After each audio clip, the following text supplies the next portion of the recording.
It's her birthday. Happy birthday! Happy Happy birthday. birthday! No wonder she was late.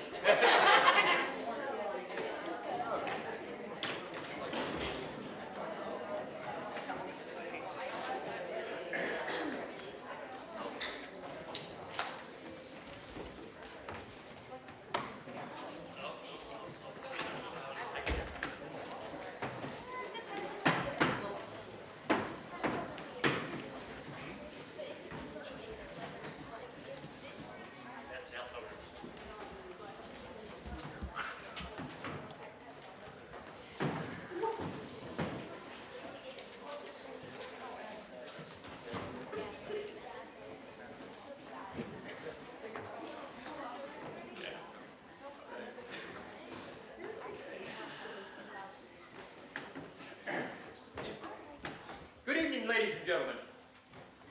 Thank you for coming to tonight's performance. Before we begin, just a brief introduction here. We need to let you know that the emergency exits over there on either side of the stage, to your right, in the back of the auditorium, and the entrance.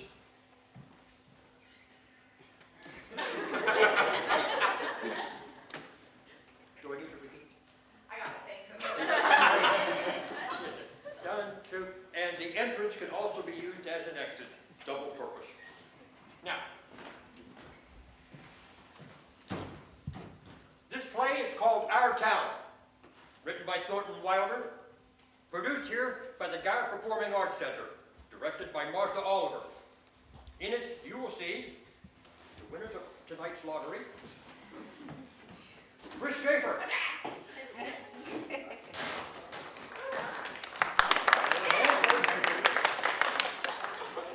Dolores Law. Eddie Mills. And John Kennard. And a whole lot of others, two members to mention right now. And of course, special guest appearance, Mason Schaefer.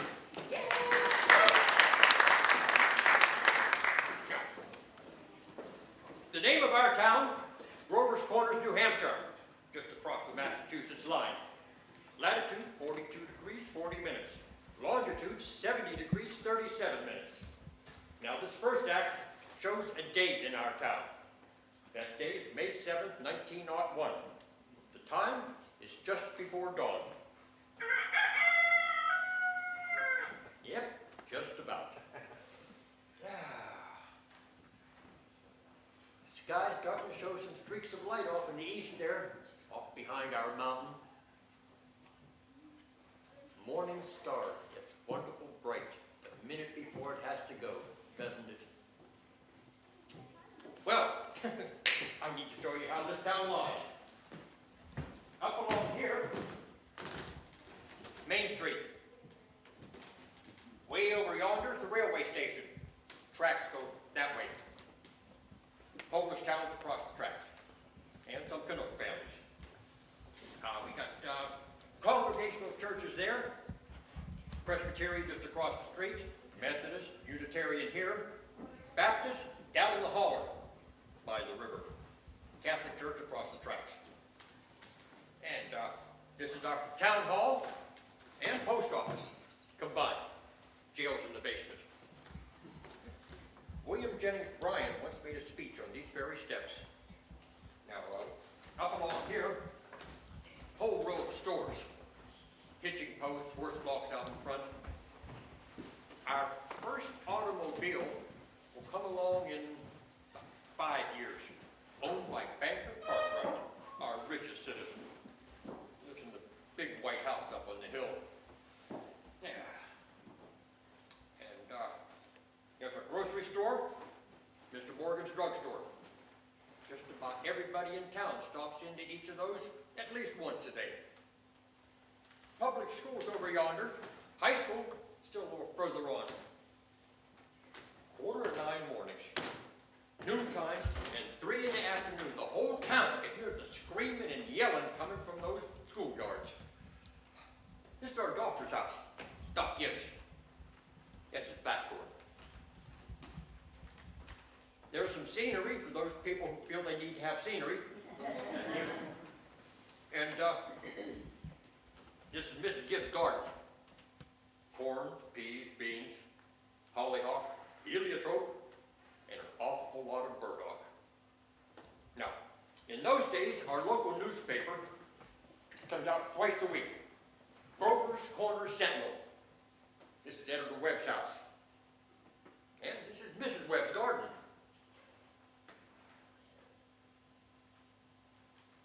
Same as Mrs. Gibbs. Only she's got a lot of sunflowers, too. And right here, big old butternut tree. Nice town. You know what I mean? Nobody very remarkable ever come out of it, at least as far as we know. Oldest tombstones in the cemetery up on the hill there date back to 1670, 1680. There's Grovers, Cartwrights, Gibbses, Herseys. Same names as around here now. Well, as I said, it's just about dawn. And, yep, just about dawn. Only lights on in town are cottage over by the tracks where Polish mother just had twins. And Joe Crowell's house, Joe Jr.'s fixing to get up to deliver the newspapers. And, over at the depot, Shorty Hawkins just getting ready to flag down the 545 to Boston. Yep. Now, naturally, out in the country, all around, people have been up hours milking and other chores, but town people sleep late. So, another day's begun. There's Doc Gibbs walking down Main Street, coming back from that baby case. There's his wife coming down to fix breakfast. Doc Gibbs died in 1930. New hospital's named after him. His wife died first. Long ago, actually. She went out to visit her daughter, Rebecca, who had married an insurance man in Canton, Ohio, and died there. Pneumonia. But they brought her body back here, and she's buried up in the hill with a bunch of the Gibbs and Herseys. She was Julia Hersey before she married Doc Gibbs in the Congregational Church over there. You see, we like to know the facts about everybody in our town. And there's Mrs. Webb coming down to fix breakfast too. That's Doc Gibbs. Got that baby call at 1:30 this morning. And here comes Joe Crowell, delivering Mr. Webb's Sentinel. Morning, Doc Gibbs. Good morning, Joe. Somebody been sick, Doc. Oh, just a pair of twins over in Polish Town. You want your paper now? Yes, I'll take it. Anything serious going on in the world since Wednesday? Yes, sir. My school teacher, Miss Foster's getting married to a fellow over in Concord. I declare. And how do you boys feel about that? Well, of course it's none of my business. But I think if someone starts out to be a teacher, they ought to stay one. How's your knee, Joe? Fine, Doc. I never think about it at all, only what you say. It always tells me when it's going to rain. Oh. What's it telling you today, Joe? Is it gonna rain? No, sir. You're sure? Yes, sir. Did you ever make a mistake? No, sir. Now, let me tell you about this boy here, Joe Crowder. Bright boy. Graduated from high school here, head of his class. So he got a scholarship to Massachusetts Tech. Graduated head of his class there too. It's all wrote up in the Boston papers at the time. Joe was going to be a great engineer. Then the war come along and he died in France. All that education for nothing. But what business he had picking a quarrel with the Germans, we haven't figured out to this day. Seemed perfectly clear at the time. Good nap, Bessie. There's how he knew some delivery milk. Come on, Bessie, what's the matter with you today?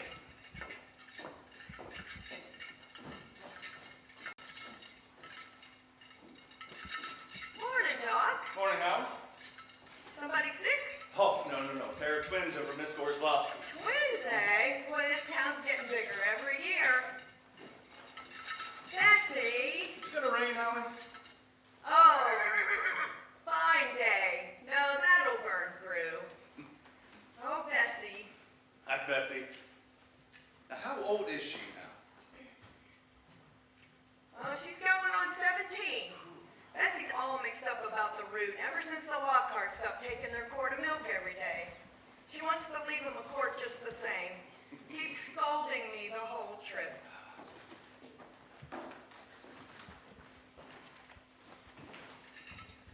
Good morning, Howie. Good morning, Mrs. Gibbs. Doc's just coming down the street. Is he? Seems like you're late today. Yes, something went wrong with the separator. Don't know what 'twas.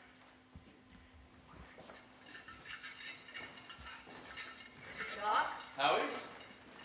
Come on, Bessie. Children, it's time to get up. You're going to be late. Everything all right, Frank? Yes, I declare, easy as kittens. Bacon will be ready in a minute. Sit down and drink your coffee. Think you can cut a couple hours of sleep this morning? Well, Miss Wentworth's coming at 11. I think I know what it's about, too. That stomach ain't what it ought to be.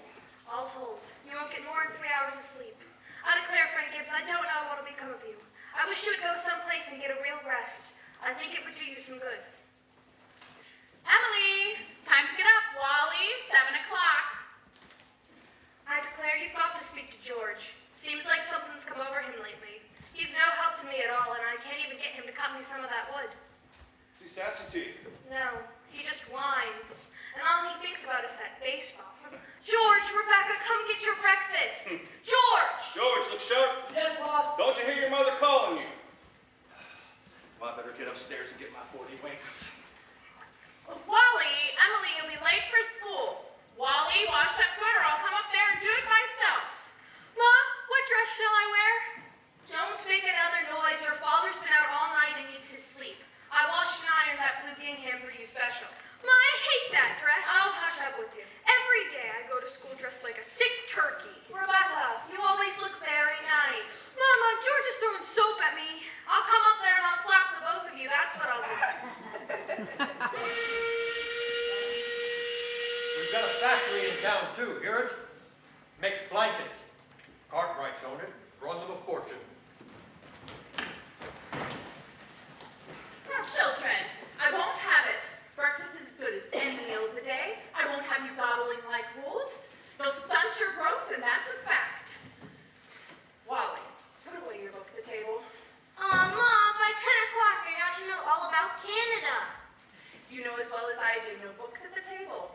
As for me, I'd rather have my children healthy than bright. I'm both, Mama. You know I am. I'm the brightest girl in school for my age. I have a wonderful memory. Eat your breakfast. I'm bright too.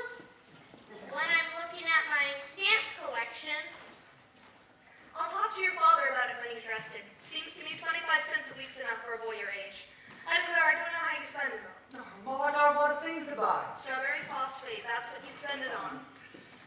I don't see how Rebecca comes to have so much money. She has more than $1. I've been saving it up. Gradual. Well, dear, I think it's all right to spend some money every now and then. Mama, do you know what I love most in the world? Do you? Money. Eat your breakfast. Mama, there's the first bell. I gotta hurry. I don't want any more. I gotta hurry. Well, walk fast, but don't run. Wally, pull up your pants at the knee. Emily, stand up straight. Now remember, tell Miss Foster I sent her my best. Congratulations. Can you remember that? Yes, Mama. You look very nice, Rebecca. Now pick up your feet. Goodbye. Goodbye. Goodbye.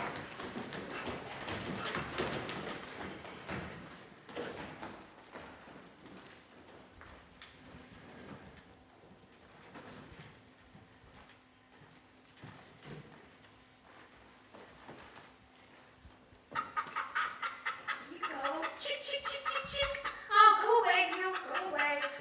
Chick, chick, chick, chick. Oh, what's wrong with you? Fight, fight, fight. That's all you do. Oh, chick, chick, chick. Huh. You don't belong here. Where'd you come from? Oh, don't look so scared. Nobody's going to hurt you. Oh, good morning, Myrtle. How's your cold? Oh, I still have that ticklish feeling in my throat. I told Charles I don't know that I'll go to choir practice tonight. Wouldn't be any use. Have you tried singing over your voice? Oh, yes, of course, but I can't seem to do that and stay on key. Oh, I figured while I'm resting, I'd string some of these beans for winter. Let me help you. Beans have been good this year. I have it in mind to put up 40 chords if it kills me. The children say they hate them, but I notice they get them down all winter long. Now, Myrtle Webb, I've got to tell you something, because if I don't tell someone, I'll burst. Why, Julia Gibbs. Up here, give me some more of those beans. Myrtle, did one of those secondhand furniture men from Boston come to visit you last Friday? No. Well, he called on me. At first I thought he was a patient wanting to see Dr. Gibbs, and then he wormed his way into my parlor, and Myrtle Webb, he offered me $350 for Grandmother Wentworth's highboy as I'm sitting here. Oh, Julia Gibbs. Oh, boy, he did that old thing. It was so big I didn't know where to put it, and I almost gave it to Cousin Hester Wilcox. Well, you're going to take it, right? I don't know. You don't know. $350. What's come over you? Well, if I could get the doctor to take the money and take me on a real trip, I'd sell it like that. You know, Myrtle Webb, it's been the dream of my life to see Paris, France. Oh, I don't know, it sounds silly, I suppose, but I always promised myself that if I ever had the chance. Well, what does the doctor think about it? Well, I did beat about the bush a little bit and said if I found a legacy, that's the way I put it, I'd make him take me somewhere. And what did he say? You know how he is. I haven't heard a serious word out of him since I've known him. No, he says. It might make him discontented with Grover's Corners to go traipsing about Europe. Better let well enough alone, he says. Every 2 years he makes a trip to the battlefields of the Civil War, and that's about enough a treat for anybody, he says. Well, Mr. Webb just admires the way Dr. Gibbs knows everything there is to know about the Civil War. Mr. Webb have a good mind to give up on Napoleon altogether and move over to the Civil War. Only Dr. Gibbs, being the greatest expert in the country, just makes him despair. It's a fact. Dr. Gibbs is never so as happy as when he's in Antietam or Gettysburg. The times I've paced over those hills, Myrtle Webb, stopping about each bush and pacing it all out like we were going to buy it. Well, if that secondhand man's really serious about buying it, Julia, you sell it. Then you'll get to see Paris, all right? Just keep dropping hints from time to time. That's how I got to see the Atlantic Ocean, you know. Oh, I'm sorry I even mentioned it. Only it seems to me that once in your life before you die, you ought to see a country where they don't speak in English. They don't even want to. Thank you, ladies. Yes, thank you very much.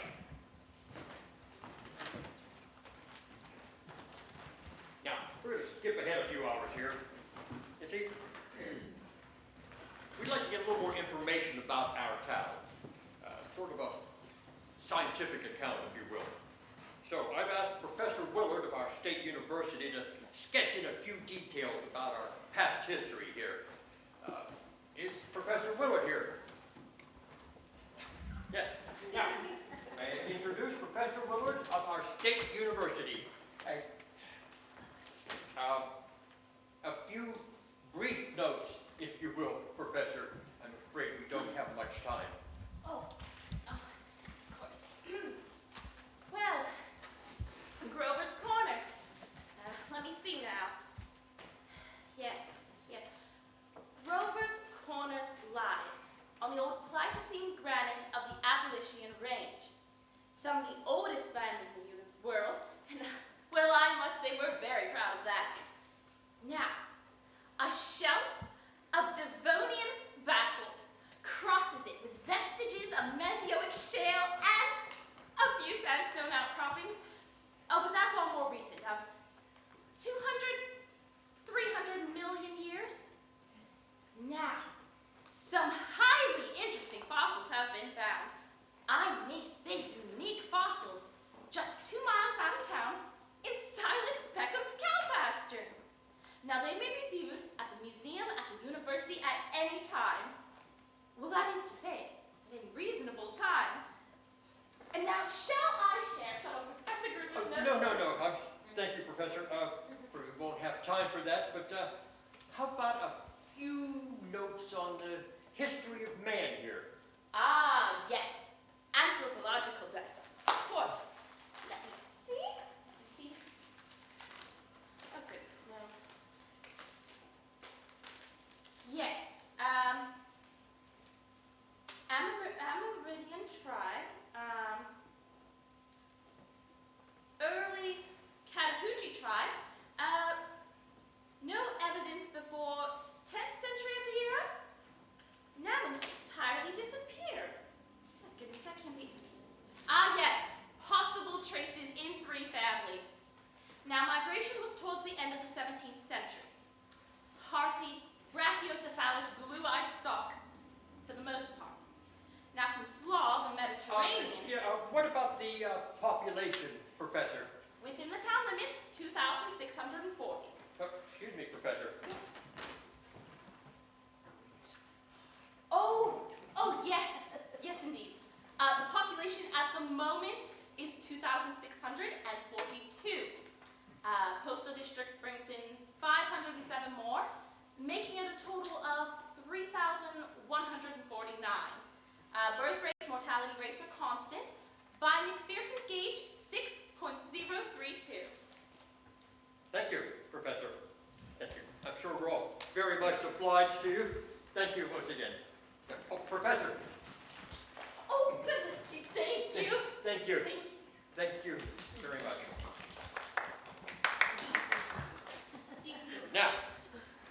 Now for the political and social report, Mr. Webb.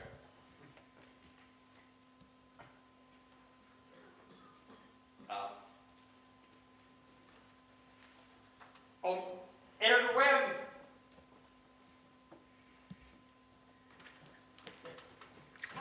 He'll be out in a minute. He cut his hand whilst he was eating an apple. Thank you, Mrs. Webb.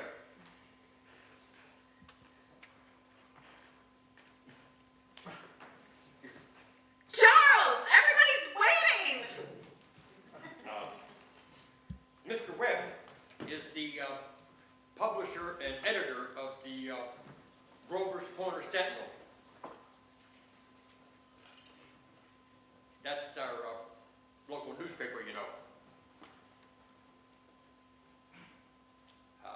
Did I mention it comes out twice a week? Every week. I hear they're going to start putting one of those comic strip things. Nemo and Sleep Lane or something like that.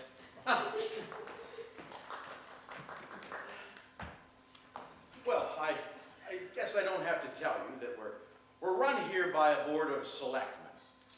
All males vote at the age of 21. Women vote indirect. We're mostly lower middle class here, a sprinkling of professional men, and about 10% illiterate laborers. Politically, we are 86% Republican, 6% Democrat, 4% Socialist, and the rest indifferent. Religiously, it's 85% Protestant, 10% Catholic, and the rest indifferent. Have you any comments, Mr. Webb? Oh, fairly ordinary town, if you ask me. Probably a little better behaved than most. Also, probably a lot duller. But our young people seem to like it here well enough.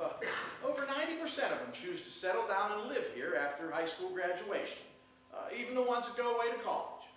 Thank you. Now, anyone in the audience have any questions for Mr. Webb about our town? Mr. Webb, is there much drinking in Grover's Corner?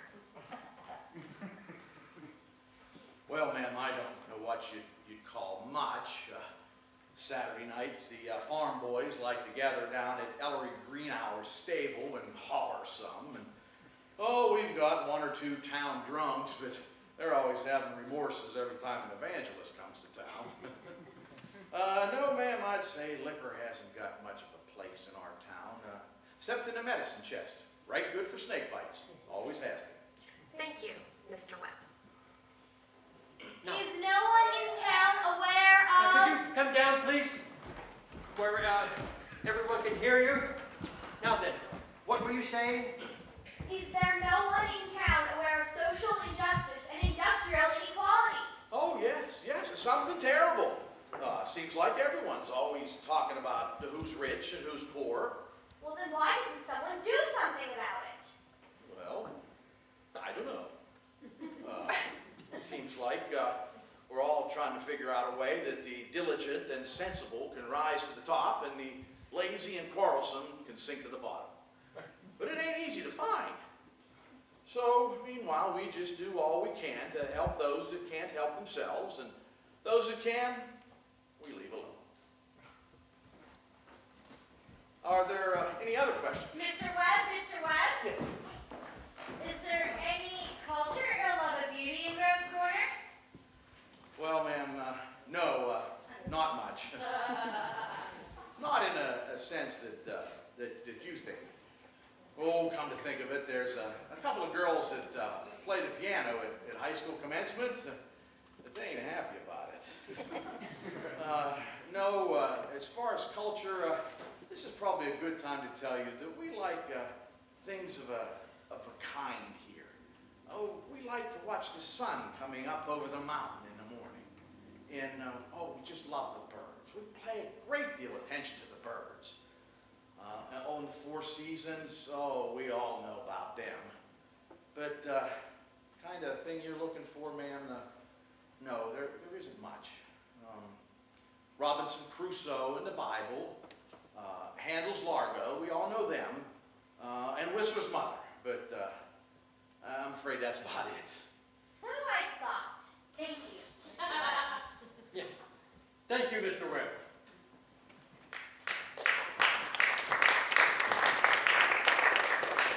Well, now we'll head back to town. It's early afternoon. All 2,642 have had their dinner. All the dishes have been washed. It's kind of an early afternoon calm over the town. A little buzzing and humming from the schoolyards. Buggies along Main Street, horses dozing into the hitching post. You all remember what that was like. Doc Gibbs in his office, seeing some patients, tapping people, making them say, ah. And there's Mr. Webb, cutting his lawn.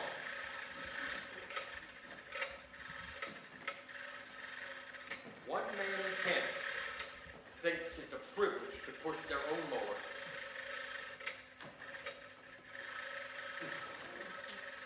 Well, it's later than I thought. Yeah, they'll be coming home from the schoolyard any moment now. I can't, Lois. I've got to go home and help my mother. I promise.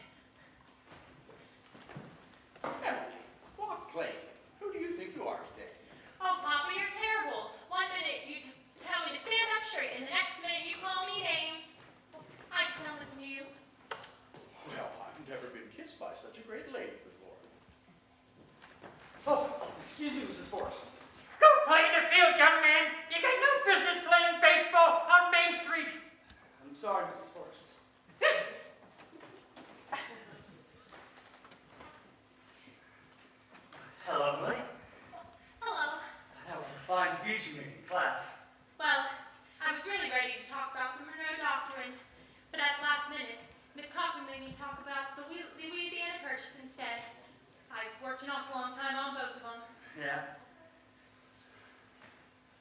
Gee, it's funny, Emily.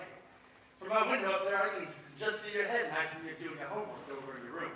Why, can you? You certainly do stick to it, Emily. I don't see how you can sit still for that long. I guess you must really like school.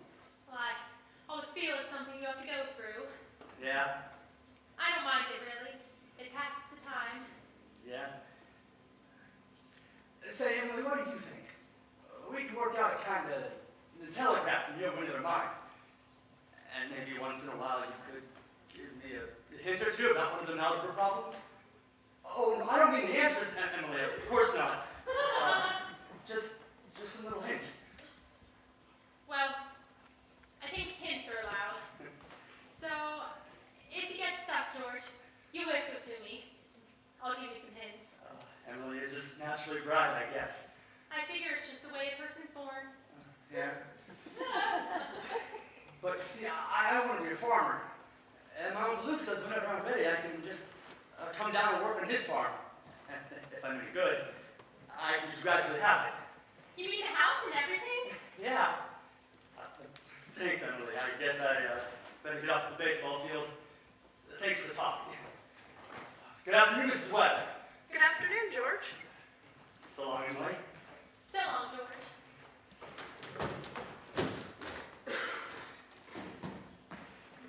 Emily, can you help me string some of these beans? George Gibbs let himself have a real conversation, didn't he? How old do you think he is now? I don't know. Must be about 16. Mama, I made a speech in class today, and I was very good. You'll have to recite it for your father later. What was it about? The Louisiana Purchase. It was like soak off the spool. I'm going to make speeches my whole life. Mama, are these big enough? Make them a little larger if you can. Mama, will you answer me a question? Serious? Seriously, dear, not serious. Seriously? Will you? Of course I will. Mama, am I good looking? Well, of course you are. All of my children have good features. I'd be ashamed if they hadn't. Oh, Mama, that's not what I mean. What I mean is, am I pretty? I told you already. Yes, now that's enough of that. You have a nice, young, pretty face. I never heard such foolishness. Mama, you never tell us the truth about anything. I am telling you the truth. Mama, were you pretty? Yes, if I do say so. I was the prettiest girl in town, next to Mamie Cartwright. But, Mama, you've got to say something about me. Am I pretty enough to get people interested in me? Emily, stop it. You're making me tired. You're pretty enough for all normal purposes. Come along and bring that bowl with you.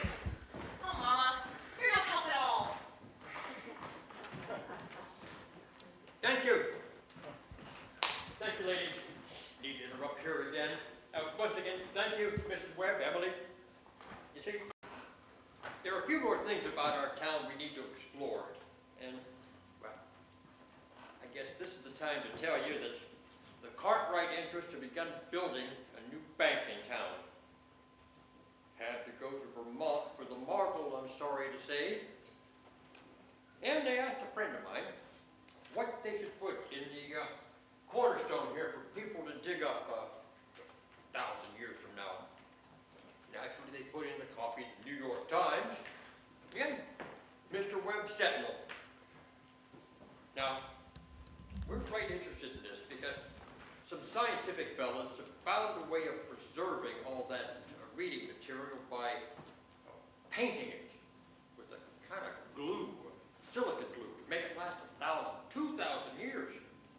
So, we put in the Bible, Constitution of the United States, and the plays of William Shakespeare. Well, what do you say, folks?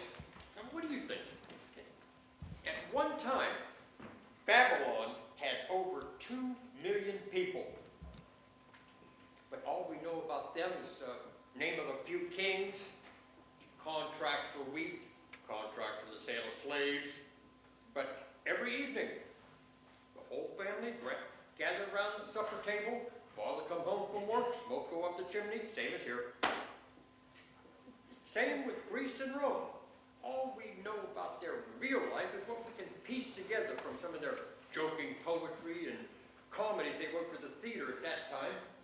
So, I'm going to have them put a copy of this play in that cornerstone so people in the future, 1,000 years from now, will know a few simple facts about our life here. More than just Treaty of Versailles, Lindbergh's flight. You know what I mean? So, to the people of the future, 1,000 years from now, this is the way we were in the provinces north of New York at the turn of the 20th century. This is the way we were in our growing up, in our marrying, our living, and our dying. Well, quite a deal of time's gone by. Yeah, it's early evening. You hear the choir practice going on at the Congregational Church.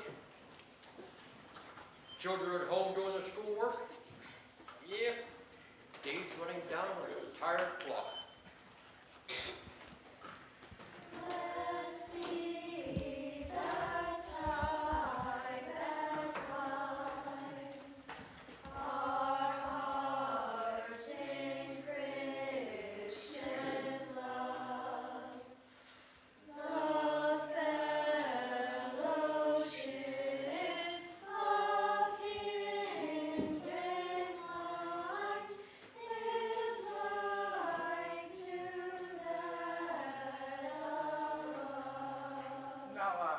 Listen here, everybody.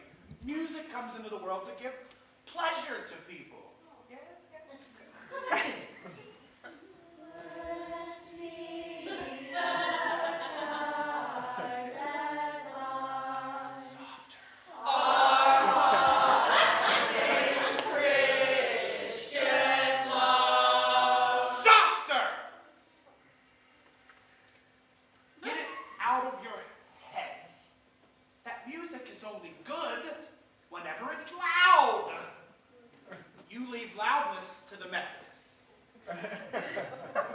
You couldn't beat them even if you wanted to. Now, again, tenors. Blessed be the time. Emily! Hello. Hello! My, I can't work at all. The moonlight's so terrible. Emily, did you get the third problem? Which? The third. Oh, well, yes, George. That's the easiest of them all. I don't see it. Could you give me a hint? Well, I'll tell you one thing. The answer's in yards. In yards? How do you mean? In square yards. Oh. In square yards. Yes, George. Don't you see? Yeah.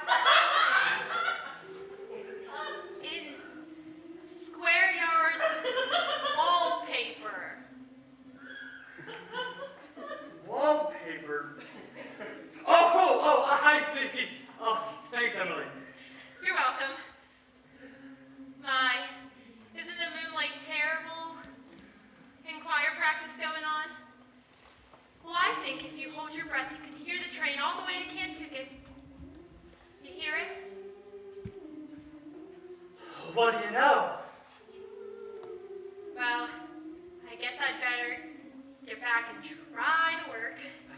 Good night, Emily, and thanks. Good night, George.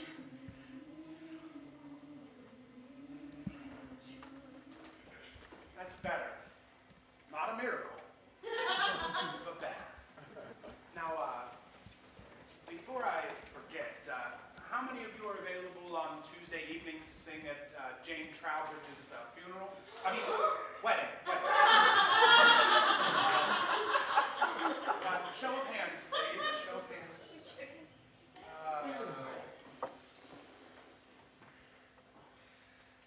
That'll be fine. That'll be fine. We'll do the same music that we did for Fred Hersey's wedding last month. Now, for now, let's do Art Thou Weary? Art Thou Languid? It's a question, ladies and gentlemen.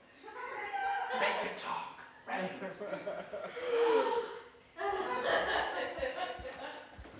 George, can you come down a minute? Yes, Pa.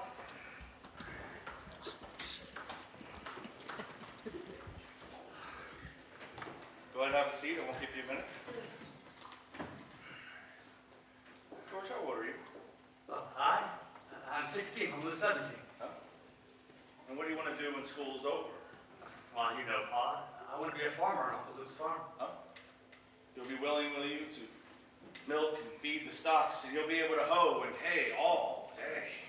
Of course I am, but what do you mean, Pa? Well, George, while I was in my office, I heard a funny sound.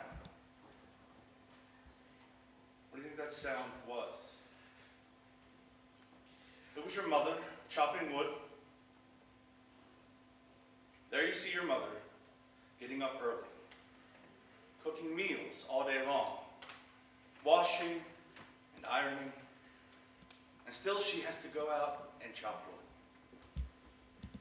She probably just got tired of asking you. She probably thought it was easier just to do it herself. You eat her meals, wear the clothes that she keeps nice for you, and then you run off and play baseball. Like she's some hired girl we keep around the house that we don't like very much.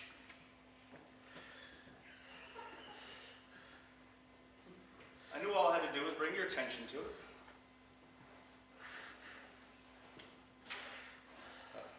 Handkerchiefs, huh? Thanks, Pa.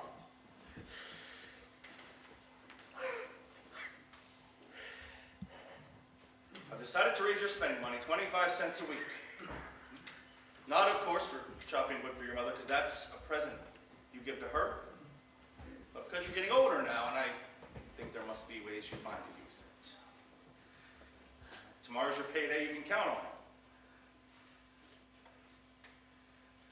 I'm guessing Rebecca thinks she ought to have some more, too. I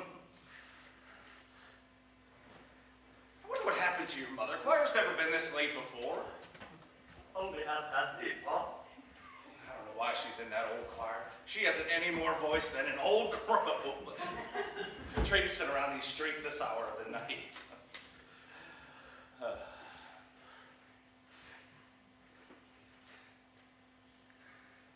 think it's about time you retired for the evening, don't you think? Yes, Pa.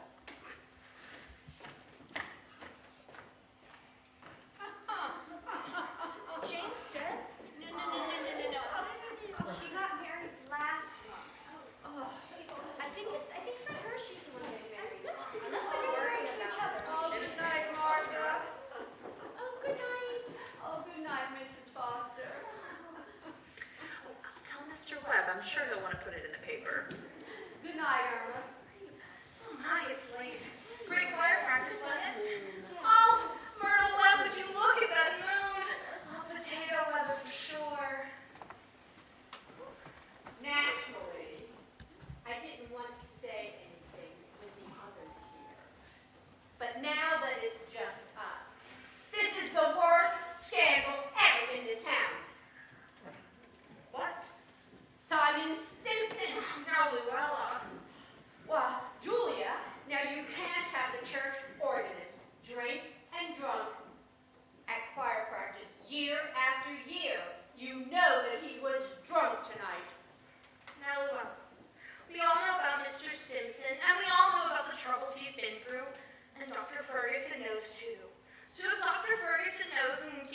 there in that job, then the only thing the rest of us can do is just not to notice it.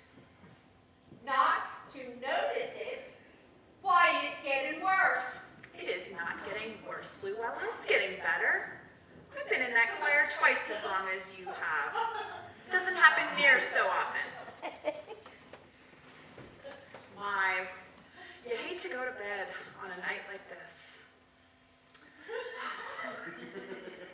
I better get back home, or the kids will be up till all hours. Good night, Llewellyn. You sure you can get home safe, Llewellyn? Oh, it's as bright as day out. Why, I can see Mr. Soames scouring at me from the window. Why, you think we've been to a dance the way these men folk carry on. Oh, good night, Julia. Good night.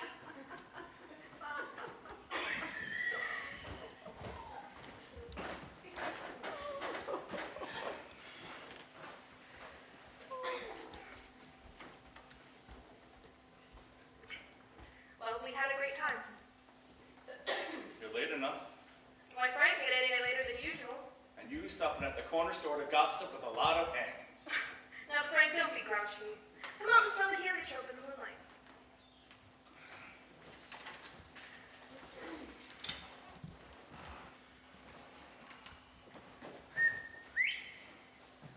Isn't that wonderful? What did you do all the time I was away? Oh, I read as usual. What were the girls gossiping about tonight? Well, believe me, Frank, there is something to gossip about. Simon Stimson, that far gone, was he? Worst I've ever seen him. How will that end, Frank? Dr. Ferguson can't forgive him forever. I imagine I know more than everybody in this town. Some people just ain't cut out for small town life. I'm not sure how that'll end, but the best thing we can do is just leave it alone. Come, get in. Oh, no, not yet. Frank, I'm worried about you. What are you worried about? I believe it's my duty that you get a real rest and change. And if I get that legacy, I'm going to insist on it. Now, Julia, there's no sense in going over that again. Oh, now, Frank, you're just unreasonable. Get inside. First thing you know, you'll catch a cold.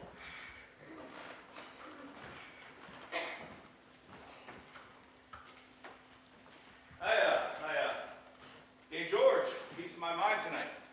I reckon you'll have your firewood cut for a while anyway. No, head upstairs. Dear, just seems to me that there's so much to pick up nowadays. You know, Frank, Mrs. Fairchild locks her front door every night. All those people up in that part of town do. They're all getting citified. That's the trouble with them. They ain't got nothing fit to burgle, and everybody knows it.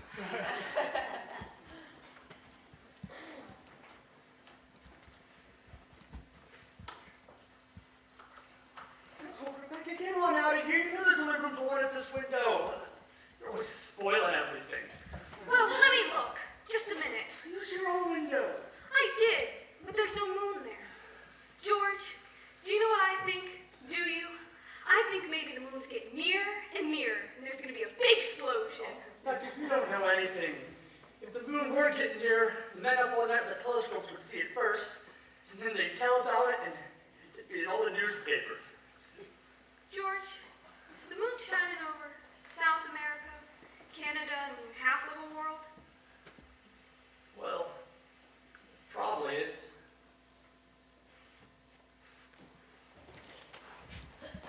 Yeah, 9:30. Most of the lights are out. Yeah. Constable Ward trying to view George on Main Street. And here comes Editor Webb after putting his newspaper to bed.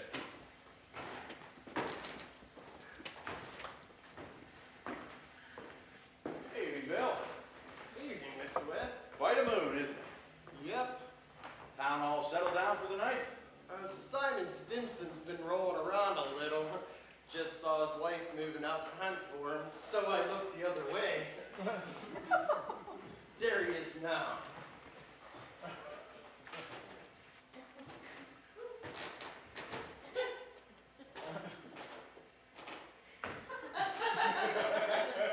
Good evening, Simon. Town seems to have settled down pretty well for the night. Good evening, Simon. Town settled down fairly well for the night, perhaps we should do the same. Could I walk along the ways with you?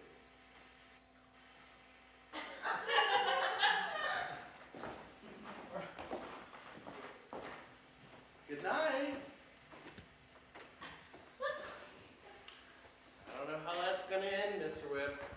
No, he's seen a peck of trouble. One thing after the other.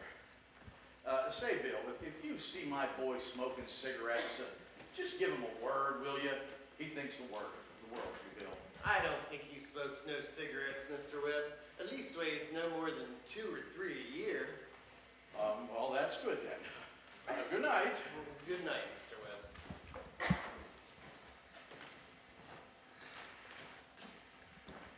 Who's that up there? Myrtle, is that you? No, it's me, Papa. Why aren't you in bed? I don't know. I just can't sleep yet. The moonlight's so wonderful. And the smell of Mrs. Gibbs' heliotropes. Can you smell it? Yes. Having any troubles on your mind, have you, Emily? Troubles, Papa? No. All right, well, enjoy yourself, but don't let your mother catch you. Good night. Good night, Papa. I never told you about that letter Jane Crawford got from her minister when she was sick. He wrote Jane a letter. In the envelope, the address was like this. It said, Jane Crawford, the Crawford Farm, Grover's Corners, Sutton County, New Hampshire, United States of America. What's so funny about that? But listen, it isn't finished yet.